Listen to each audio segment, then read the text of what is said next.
even though this course is set up, in writing and videos and everything, these live sessions, we will try to tailor to your interests and your needs as much as possible. So, if I can better I understand those, the better we'll be able to do that. So if we could go around the room and maybe give me your name, tell me where you're located generally, and what you would like to get out of this course, and anything else that you want to share about yourself, what you do in life, or what you know anything you want to say about your property. This is to get to know you, and it can be really helpful. So does anyone want to start? Sure. My name is Seth. Nice to meet you, everybody. And I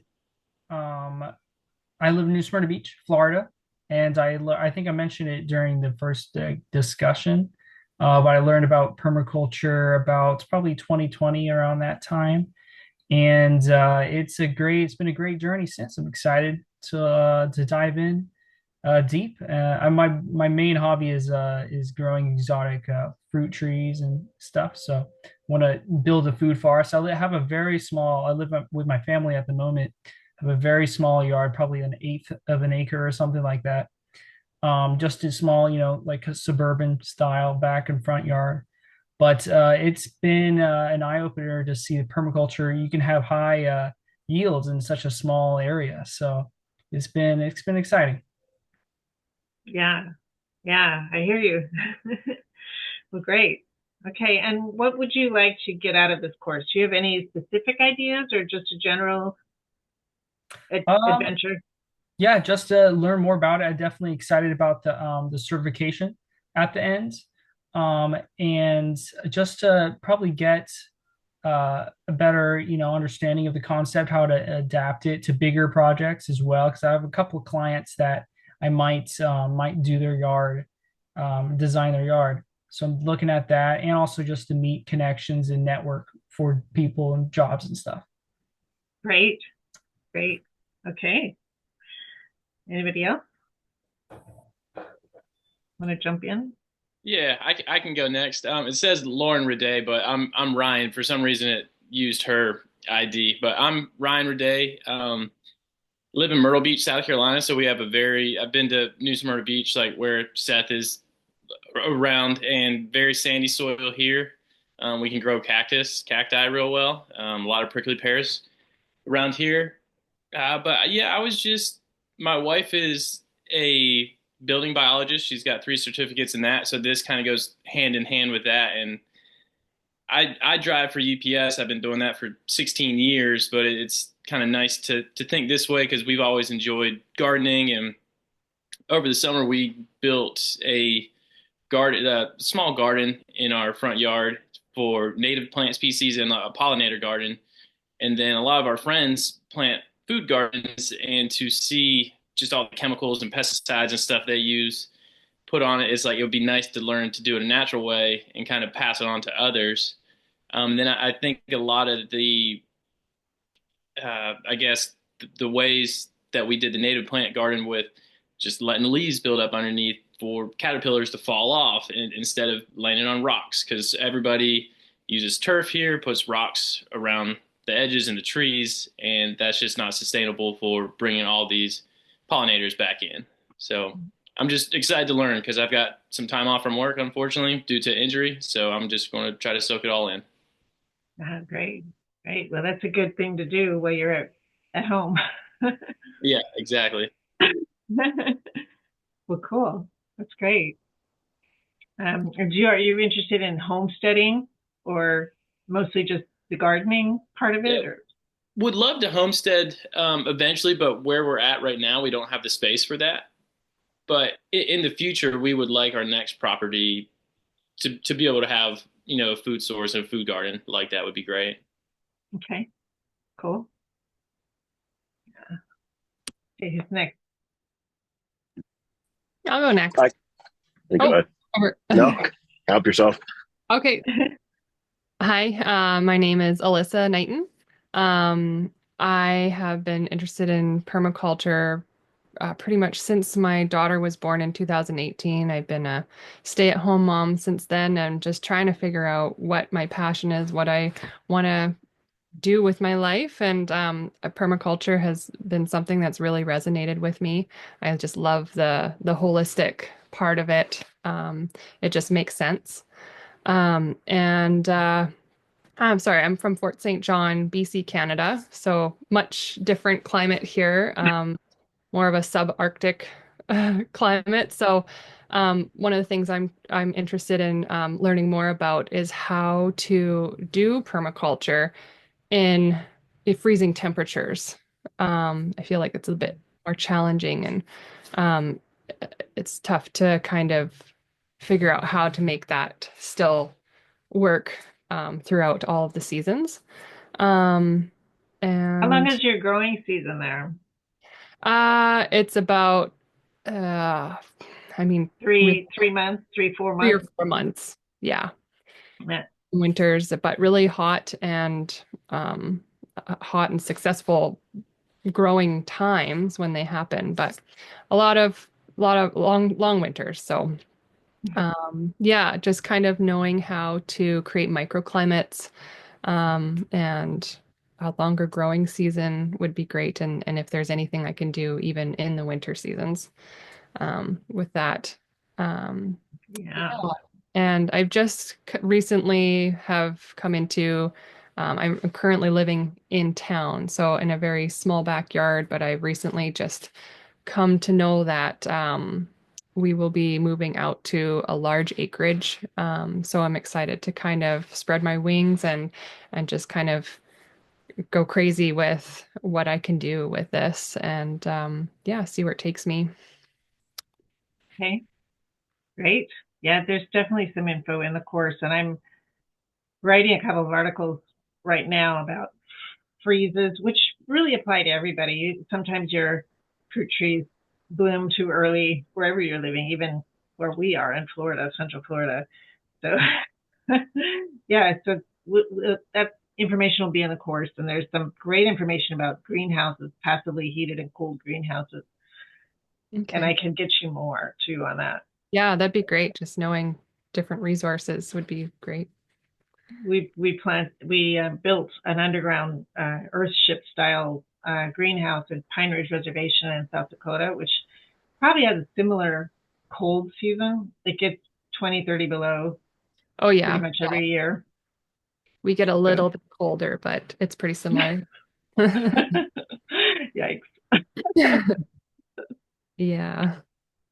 Okay, Okay. well, yeah, thank you. Yeah. Um, who's next? I'm Eric. I'll go next.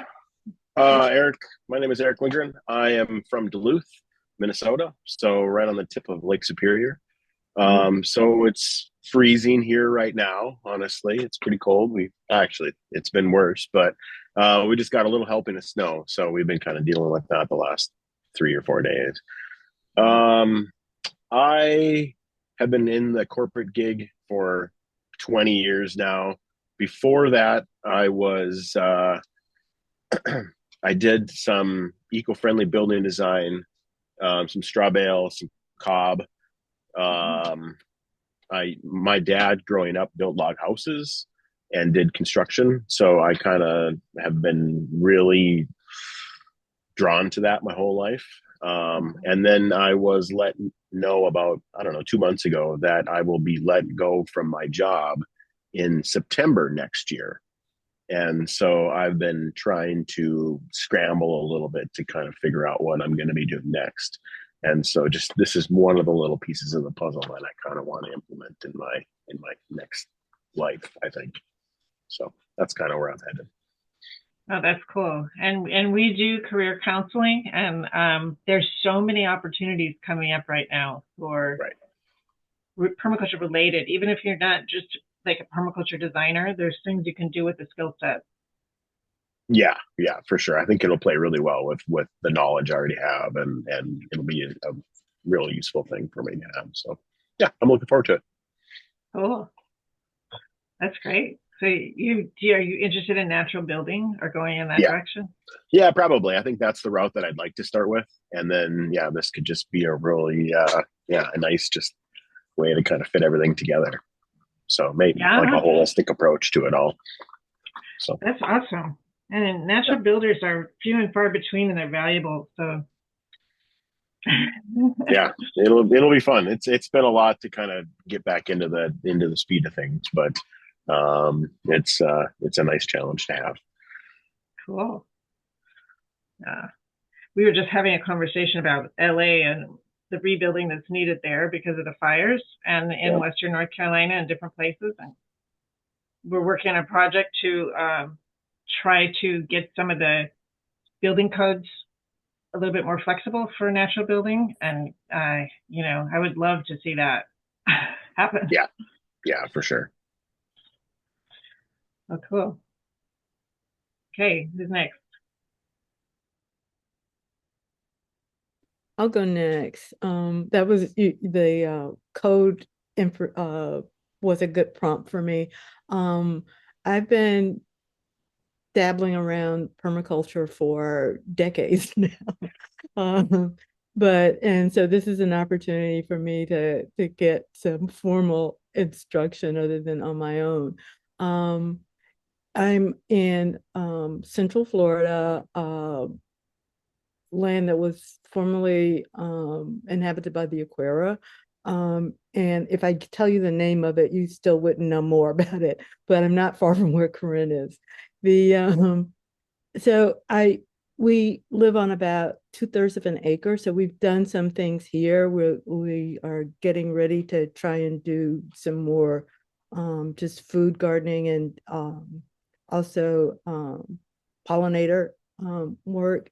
But my main interest with this is to work on policy that and governance that will support permaculture and permaculture writ large. How beyond just what we grow and how we eat, how we move, how we educate, how we finance, how we so that big picture. And I've done some workshops on that. That's super important. Who's next?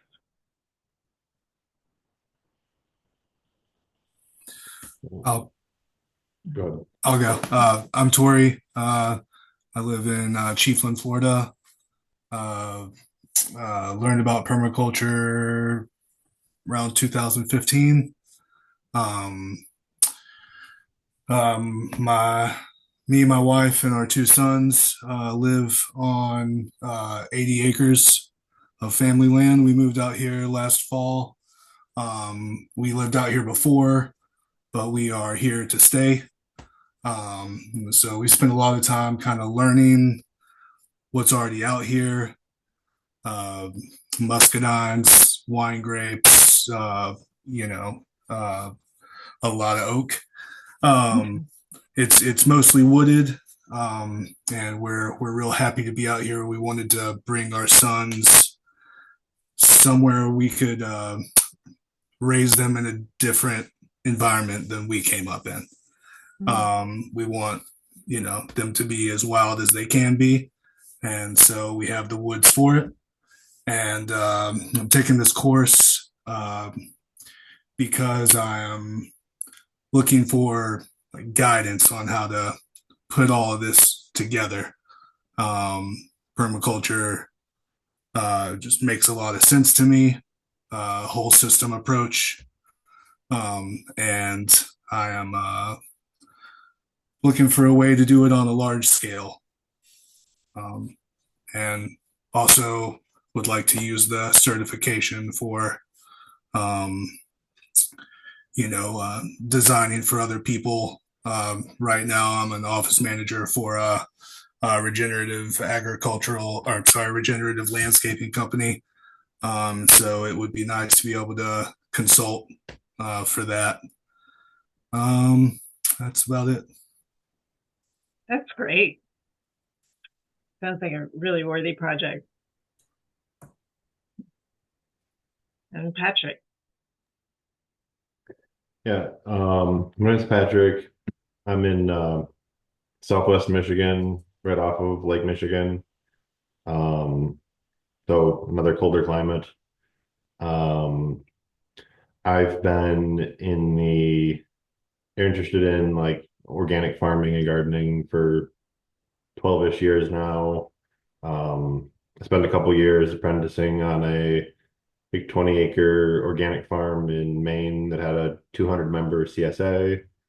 Um, Spent a couple years wolfing, and um, then I spent a few years um, market gardening and selling at farmers markets and small restaurants.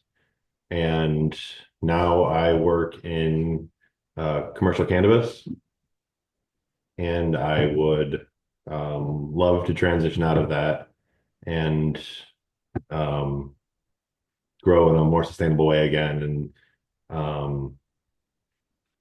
yeah, I I don't see what are like, you know, I work at a farm where we grow 100 acres that we cover in black plastic and put pots on top of the soil. And um, yeah, I took the job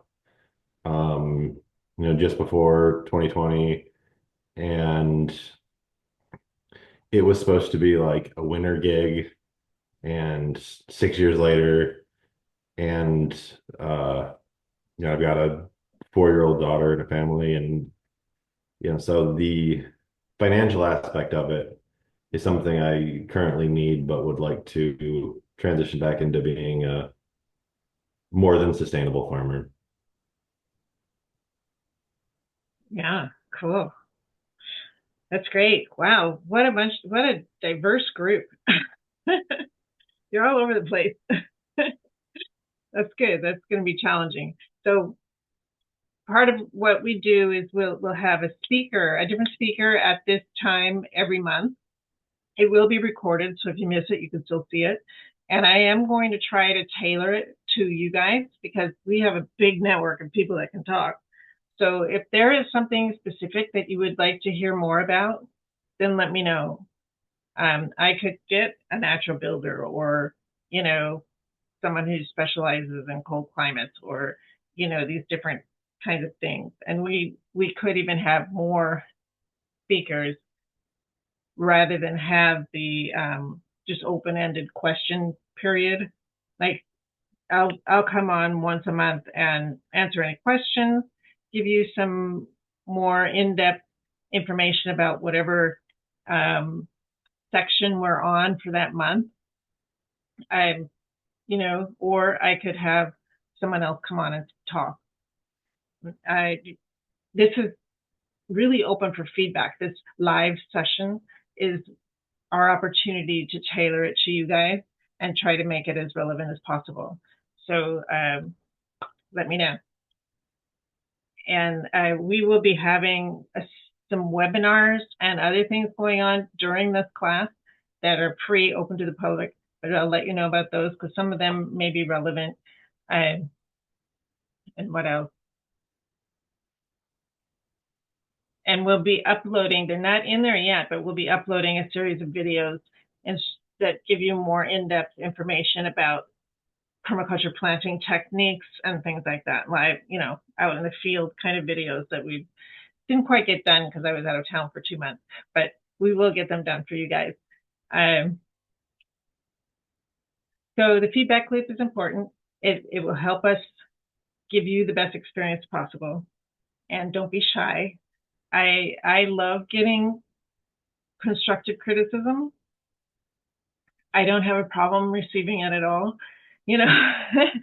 So, if there's something missing or whatever, just let me know. So I'm just going to talk a little bit about the design of the course. And I've given a lot of live courses, in-person courses, and found out enough about what people get and what they don't get to try to cover those things more in depth. A lot of people who teach permaculture design course don't teach it in the order that I do. And they sprinkle the design techniques and design principles throughout the course. I shove them up in the beginning because I think it's such an important context for the other things that you're studying. It can be a little abstract to have all of that in the beginning. And I just want to, everybody has different learning styles. And I just want to urge you to follow your muse on that. You're in your home, you can do it however you want. I know some people skip around in the course a little bit. It is designed to be linear as far as doing each step of the design process through the course. There is an order to do it in that works better than other orders, other ways of doing it. It is a non-linear process, which means, you might go back and do this section a little bit more deeply once you get further along the design process. There's, if you've been a builder, you've probably hit up against that kind of thing where, oh, this isn't going to work. We're going to like push this around a little bit. Yeah. So, so the first section is about design and the philosophy of permaculture. It also has the hardcore tools, the design tools. So, you'll be creating a base map of your property, whatever you want to design. Let me just step back a little bit because I need to explain this part. So to get your certificate, you'll need to complete a design, a permaculture design with the elements that we've laid out that need to be in there to make it a permaculture design as opposed to something else. And those elements will be, you'll have to pick a site. And if you don't have a piece of property that you want to design, that's not a problem. You can pick a friend's house or the neighbor's house across the street because this is an exercise. The point of this design is not to make the most amazing design that is going to impress the teacher, but it's to learn the tools yourself and to play around with them and practice and get to feel comfortable with the tools, and that's what I'm looking for. Are you using the tools and, are you integrating them into a design? Nobody on their first design, unless you already have a bunch of experience, is going to have the perfect plant layout and all of this kind of stuff. I still don't have perfect plant layouts on some of my designs because that's a lot of this stuff is a lifelong practice. So we're not looking for that. We're looking for, you're playing with the tools for you. If this is for you, it's not for me. So, master them for yourself, feel good about it, and go on to the next tool. I'm focusing on, in the first part of the course, on assessing your site. And this is why it's important to have a real site that you can access, even if it's not yours. It can be a park. It can be a public park. I've had students do public parks, but it has to be a site you can walk around and feel and test the soil, dig up some soil, etc. Does that make sense? Okay. Yeah. With my current season, the ground is frozen, and I know I can walk around and feel, like where the different elevations are and whatnot. But if throughout the course, because I did do I think the first 1 or 2 modules, and I did have to dig up some of the dirt, and that was in September, so I was able to do that. But now I can't do that. So with the hands-on parts of the course and with the site design, when it comes to that, how would I go about that when the ground is frozen? Yeah. You said you you said you dug it up earlier? Yeah. You dug some up. One of the exercises was to do a comparison of what healthy soil and what Okay. unhealthy soil was. Yeah. Well, the other thing is you could do that later in the course when the ground Okay. thaws. You could do it in April if you Okay. do you think the ground is going to be thawed by then? You are like the growing season starts end of May. Okay. It's just Okay. then starting to thaw. Yeah. Okay. Well, we'll cross that bridge when we Okay. come to it. If you can't do it, then you're still going to get a certificate. Okay. You have a good excuse. Okay. and you may be able to use the other soil, but we'll check on that. I Okay. think some of you other northern people may have the same issue. So Okay. yeah. Thanks. Yeah, good point. So anyway, the first part of the design process is to name your goals. What are you trying to accomplish with your site? What do you want out of your site? What are you willing to put into it? And that is in the appendix in part 2. There's an appendix with your client interview and a site assessment checklist and some other things. And that's going to be a really key place to go back to and return to and pull documents out of. That's going to be kind of your place to go. So there's, that client interview, you just answer the questions on it, however you want to. That's for you. And then the next step after you've named out some of your goals and some of your parameters on that interview is, and some of the questions aren't going to be applicable. You don't have to answer every question. The next one is a site assessment. And that's going to be a look at your site and its capacity. You're going to look for opportunities and challenges on your site, and we'll spell out how to do that. Now, the site assessment checklist that I have in there is super complex and long. And I'll tell you a story. A mentor of mine who lived in Florida, he's a brilliant designer, but he's very kind of iconoclast and a hermit. And he gave a class that almost nobody graduated because you had to write 100-page site assessment before you could graduate, plus the design on top of it, which is another 50 to 100 pages. So in 6 months, that's, not many people graduated. But I did that for our farm, and it was revelatory. It was amazing. One of the best experiences that I've ever had, because I know my land so well. I know the rocks that go 70 feet down. I know, I have such connection and affinity for my land because I did that. So you don't have to do that for this course. We tell you like what are the most important things to know about a piece of land before you make major decisions, like where you're going to put the house, things like that you can't undo very easily. But I'm just encouraging you to consider diving in at some point on some piece of land that you really want to have a connection to, because it's an amazing experience. So the site assessment will be next. And the site assessment kind of gives you a channel of what you can and can't do on that piece of land, or what you might be wise not to try. Like, I'll give you an example. I'm growing bananas on my site. I live on a longleaf pine sandhill ecosystem. It's 70 feet of straight sand. There is no clay in it.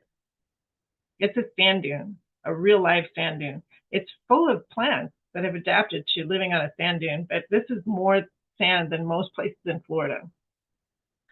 So, I like bananas, so I tried to grow them anyway and just said, well, what would it take to grow bananas on 70 feet of sand? Well, it takes more than I'm willing to do. Put it that way. But I can grow all kinds of other stuff. It's a wide range of stuff that actually grows here. So that's an example. How much time do you want to spend doing something that your land isn't ready to do for you? And that's why you want to do the site assessment. I'll give you another story. I had a client who was really excited because he inherited some property in Tennessee, 80 acres. And he was going to do this, have an intentional community and do all this stuff. And he's so excited. He's telling me all the stuff he wants to do. And then he sends me the map and location, and I look at it. And the entire piece of land was like this. Now, you as a builder, you know about this.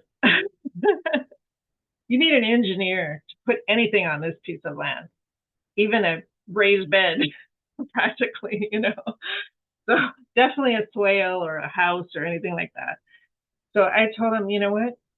Sell that piece of land and buy another one. Even if it's 20 acres, you're going to be so much better off if you have a milder slope, whatever, 5%. So those are the kinds of reasons, some of the, extreme kind of reasons that you want to really get to know your land and know what its capacity is. There's a lot of stuff you can find online. It's when I first started, this stuff did not exist, but it's just amazing how much information there is online about your land and in-depth, like the geological makeup and all this kind of stuff. There's so much information. So anyway, that's going to be like the first 2-3 months of the course. Now that doesn't mean you can't start designing. You can, but the more you know about your land, the better the design's going to be, put it that way. And then the design process itself is, keep your goals in mind, have your toolbox out and use it. And this is, if I can tell you anything that will make you a really good designer, I can't express enough how keeping your toolbox out and making sure you're using all the tools is going to make you a better designer. And those tools are the principles of permaculture. They're hardcore hammers and, wrenches and stuff. And the permaculture flower is actually another tool in your toolbox. And knowing the energies that are coming into your site assessment and the different aspects of that is a hardcore tool. And your client interview is a hardcore tool that will make you a better designer. So, I don't just put those in there.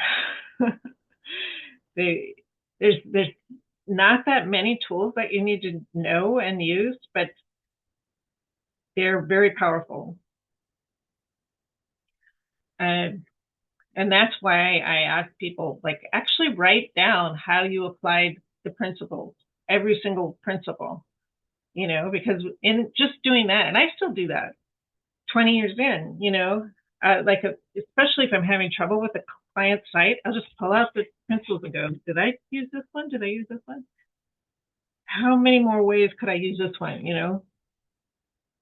Oh gosh, I was missing this big yield that I could give this guy because I didn't look at this principle enough. So does that make sense so far? Okay. So, once you get through that section, then we get into land and nature stewardship, because really what this course is about is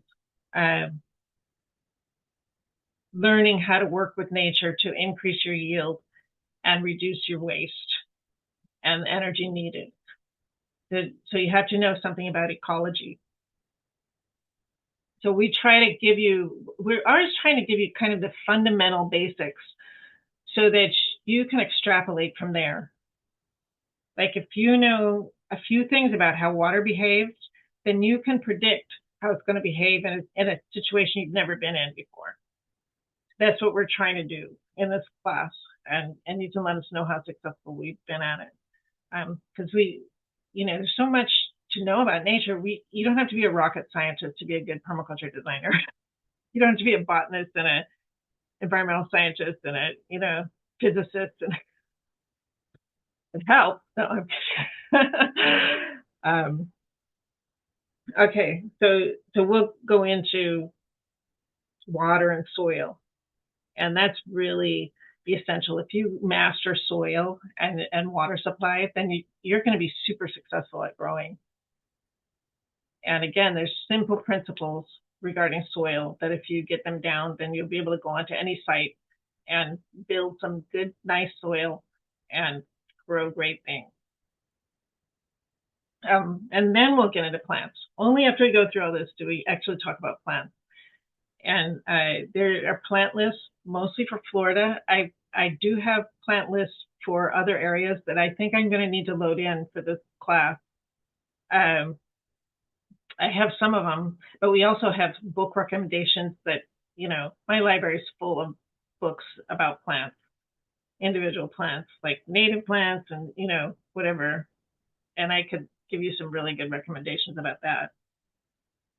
And then we'll get into the built environment after that,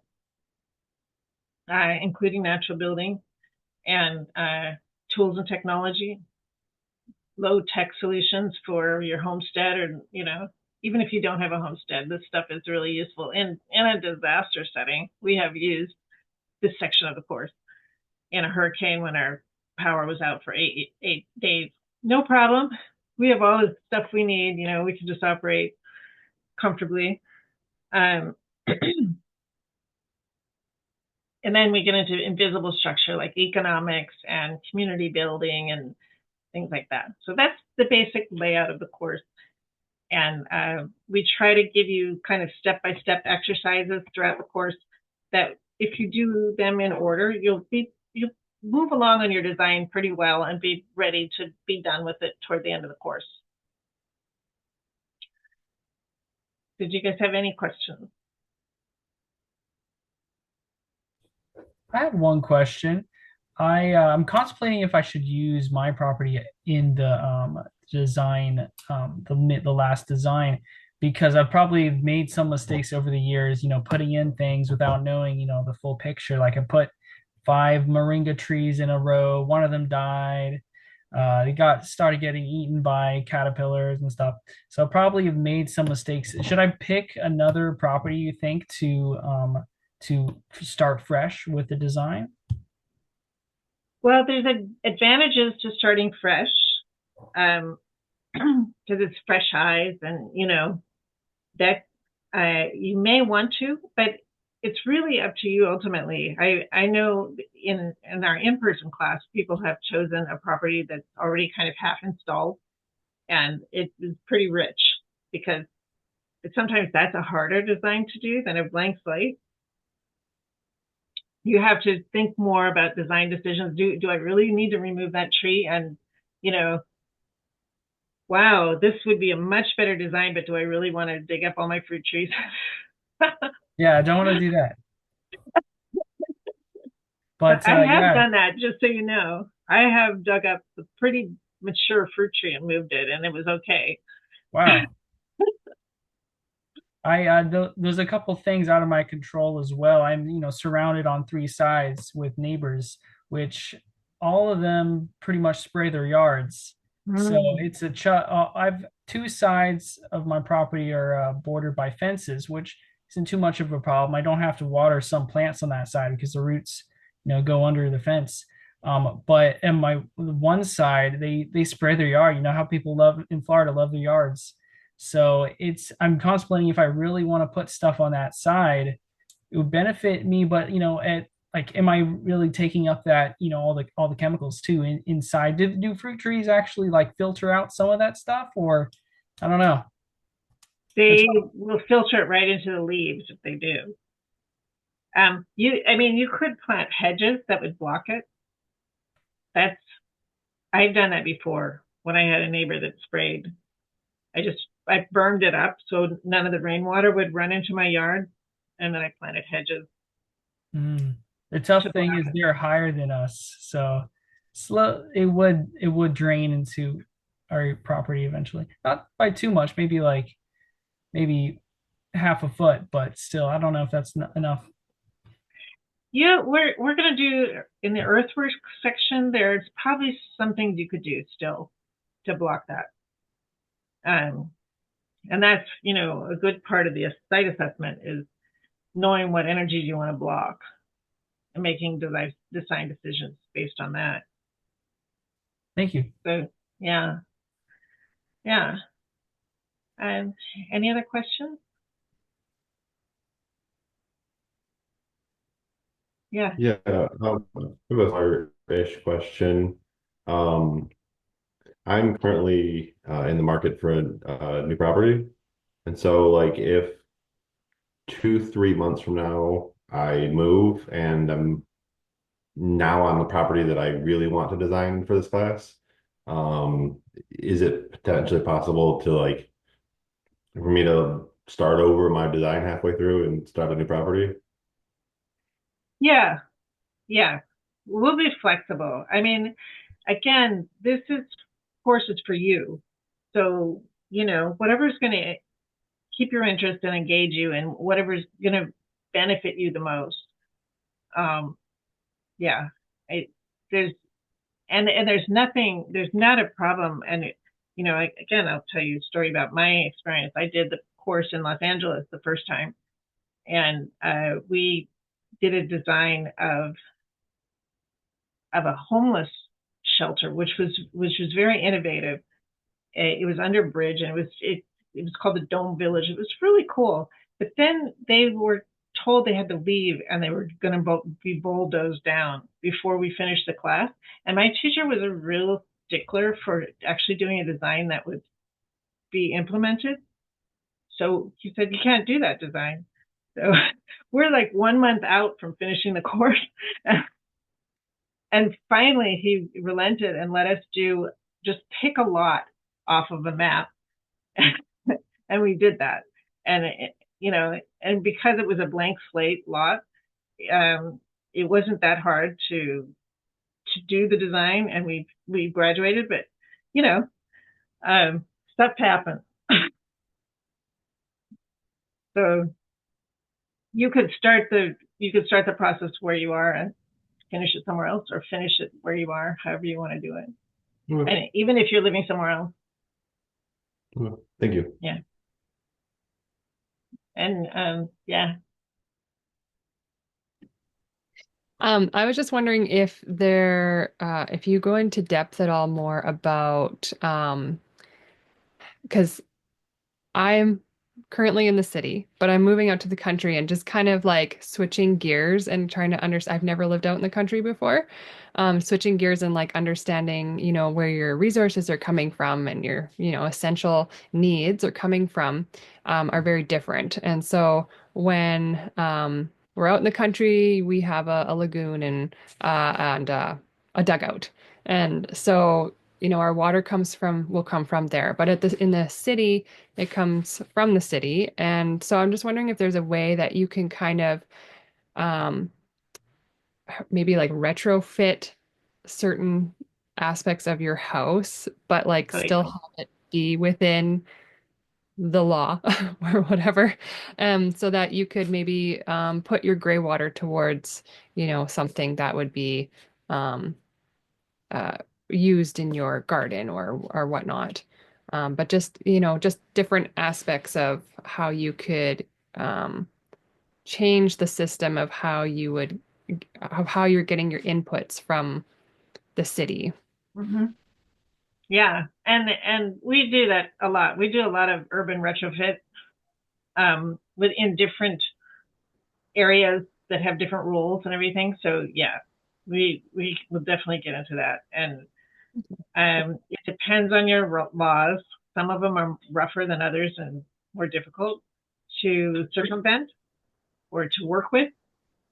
A lot of permaculturists, I'll just be honest, do gray water illegally, or asking forgiveness rather than permission.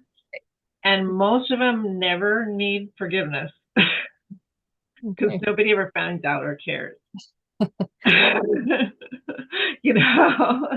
I mean, the thing with gray water is you got to do it safely and you got to do it responsibly. And then nobody's going to care. Right. And we actually got some gray water laws changed in different areas that I've been in. California, Art Ludwig, the master of gray water, did a whole campaign to get the laws changed at the state level in California, and he managed to do that. And he has the whole write-up of how he did it on his website, which is great. It's great to know that. As I think it would work in most states, actually. So, yeah. Yeah. But there's a lot you can do that's perfectly legal. There's some that maybe it's not, but it's a gray area. And Right. there's some that's just like, no, you are going to get in trouble if you do that. Okay. That's something I'll have to look into more with my specific area. But yeah, Yeah. that was something more Yeah, information. it could be county level. It could be, I don't know. What is a county in Canada? Is that It's not a county, it's just a province. Or okay? yeah. Okay. Yeah, or it could be state level or, national level. So you have to deal with all of them. Some of them have city level Okay. stuff, rules. Okay. I'll have to look into it. Yeah. Thank you. You guys are asking great questions. I appreciate the interactiveness. Any other questions? What was the name you just said of the gray water person? Oh, Art Ludwig. Art Ludwig. And I have a lot of these resources, like the key people in the community that I know of at least. I list them as resources at the end of your lesson that deal with that subject. Oh, thank you. Yeah, and I'm going to go through there because there's a bunch of new books that have come out that I haven't put in there and put those into. There's some awesome resources out there. People are writing books. They weren't, when I started, there was like 3 YouTube videos about permaculture. Literally, I looked hard.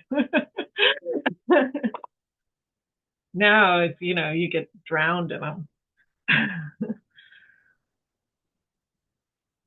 Okay, well, any other questions? I'm happy to keep answering them.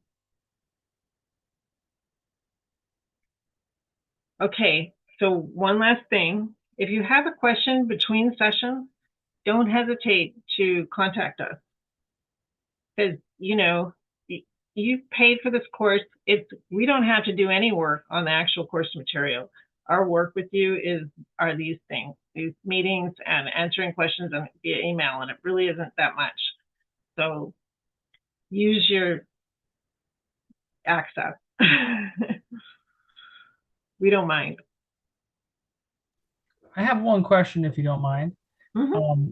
On this subject, you said paying for the course. I'm looking at my I'm on the dashboard. I'm under progress. It says your enrollment is in the audit track for the course. The audit track does not include the certificate. Was that something because I thought I paid for the certificate, or does that just pop up later, or?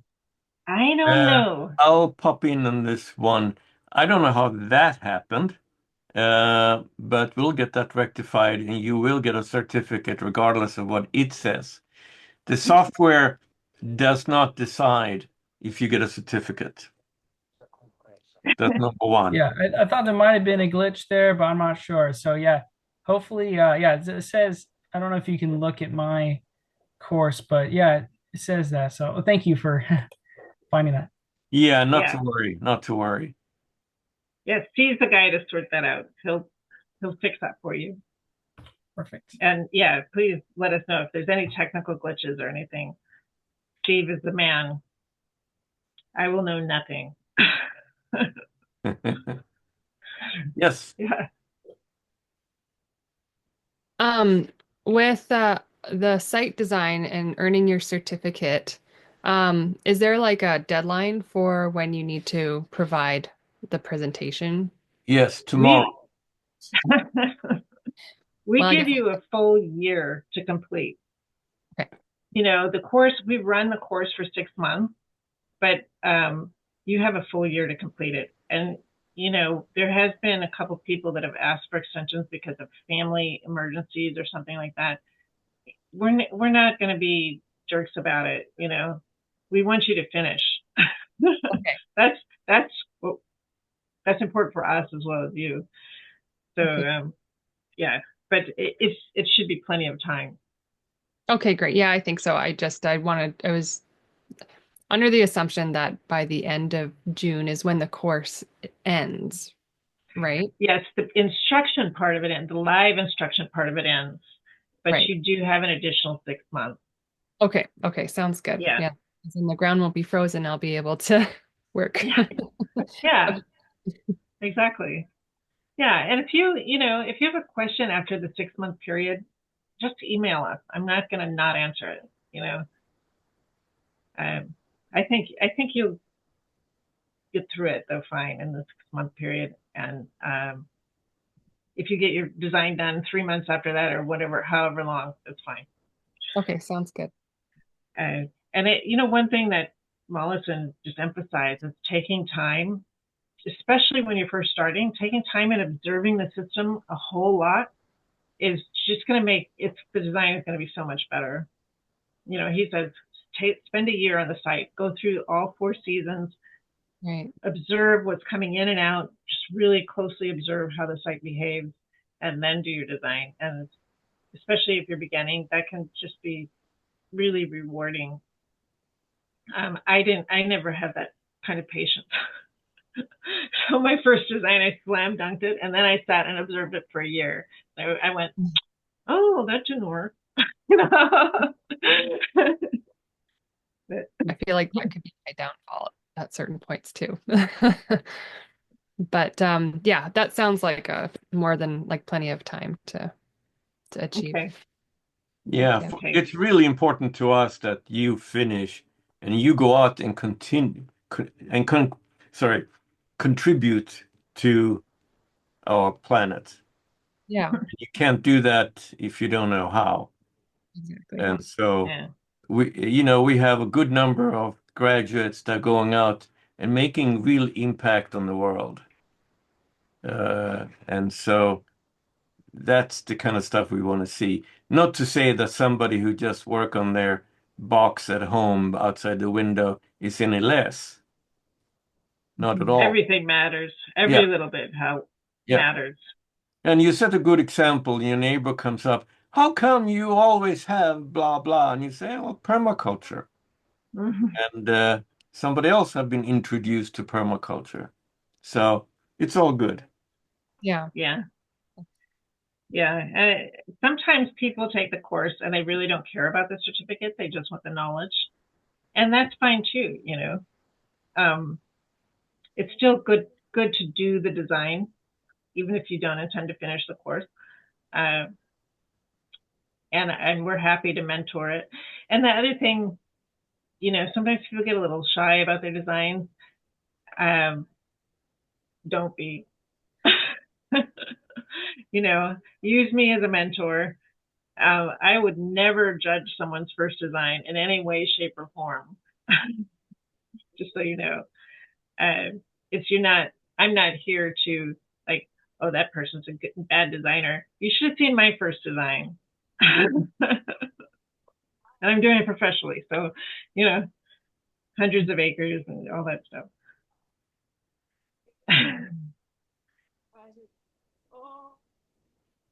Any other questions?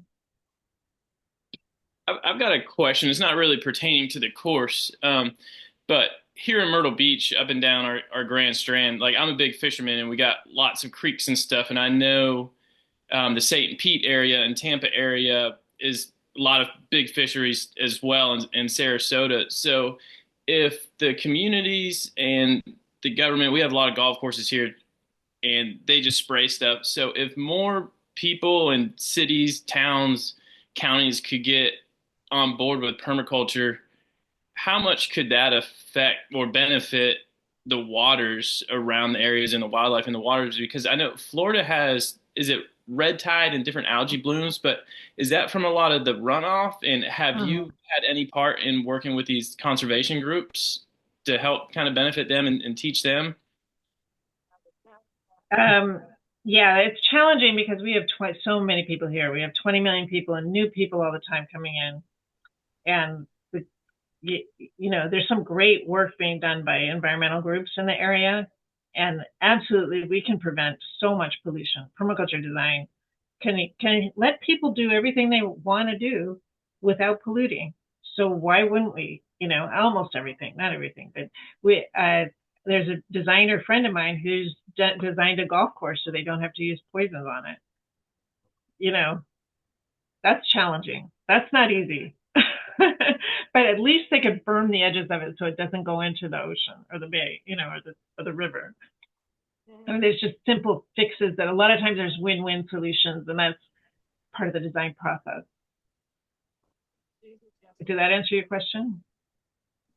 Yeah, it did, because we've learned, my wife and I, we've attended some classes at a garden up by us, and they've taught about so many people, like especially golf courses, like the trim, all the way up, cut all the way up to the water's edge to not prevent that runoff from going in there. But I just feel like some of our area is very similar to where you are down in Florida.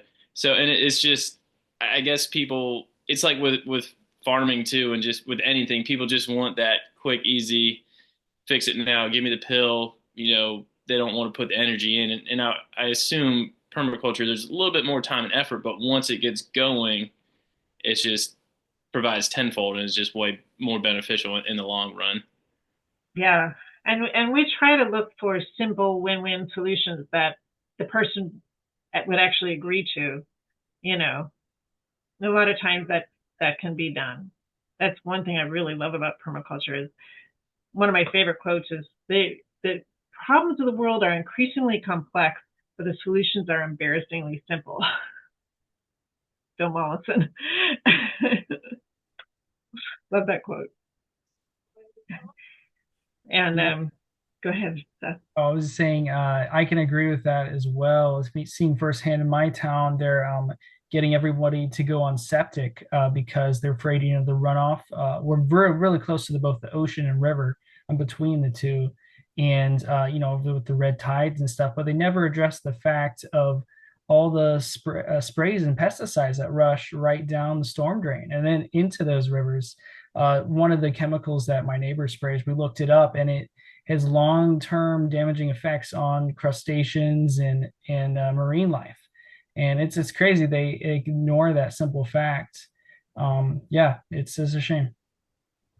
Yeah, so many people get into what the book says, and the book being some old rule made by somebody who didn't know what they were writing about. And then they follow that because their job depends on it. They cannot possibly wander off. And then people's responsibility level might not be quite as high as we would like to see. And they will do stupid stuff like that. It's like cutting down one tree. Oh, sorry, saving one tree and letting the whole forest die. That's sort of not unusual.